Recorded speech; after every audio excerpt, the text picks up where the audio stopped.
Budget friendly காம்போன்னு சொல்றோம்ல, என்ன பிரைஸ்ல இருந்து ஸ்டார்ட் பண்றோம்? நம்ம கிட்ட பட்ஜெட் ஃப்ரெண்ட்லி காம்போ 1700 இருந்து இருக்கு. ஒரு மாம்க்கு சாரியாவும் பேபிக்கு வந்து ட்ரெஸ்ஸாவும் கொடுக்க முடியும். இன்னைக்கு இந்த காம்போவும் பாருங்க. இதோட பிரைஸ் வந்து என்ன நான் வீடியோ எண்ட்ல சொல்றேன். இதுவும் ஒரு பட்ஜெட் ஃப்ரெண்ட்லி காம்போ தான். ரொம்ப அழகான கலர் காம்பினேஷன்ல ஒரு சிம்பிள் ஃப்ராக் பண்ணிருக்கோம் வித் காட்டன் லைனிங்கோட. அண்ட் இதோட பார்டர் பாருங்க, ட்ரெடிஷனல் அந்த பட்டு சாரியில வரும் இல்லையா, அந்த பார்டர் வந்து இதுக்கு வந்து மேட்ச் பண்ணிருக்கோம். நல்ல ஒரு அழகான ட்ரெண்டிங்கான கலர் காம்பினேஷன். அண்ட் அதுக்கு வந்து பாத்தீங்கன்னா உங்களுக்கு சாரி பாருங்க, நல்ல ஒரு அழகான அதே சேம் ஒரு மாம்க்கு சாரியும் வந்து ப்ரொவைட் பண்றோம். And soft fabric.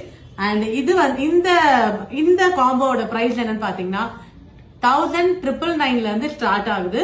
சோ இதுல எல்லா சைஸ் வைஸ் வந்து உங்களுக்கு வந்து பிரைஸ் வேரி ஆகும். ரொம்ப அழகான காம்போ. சோ மிஸ் பண்ணாதீங்க. இந்த காம்போ புக் பண்ணணும் அப்படின்னா வீடியோல போற நம்பரை எங்களை ரீச் அவுட் பண்ணி புக் பண்ணுங்க. அண்ட் இதோட டீடைல்ஸ் எல்லாமே நான் உங்களுக்கு வாட்ஸ்அப்ல தரேன். தேங்க்யூ.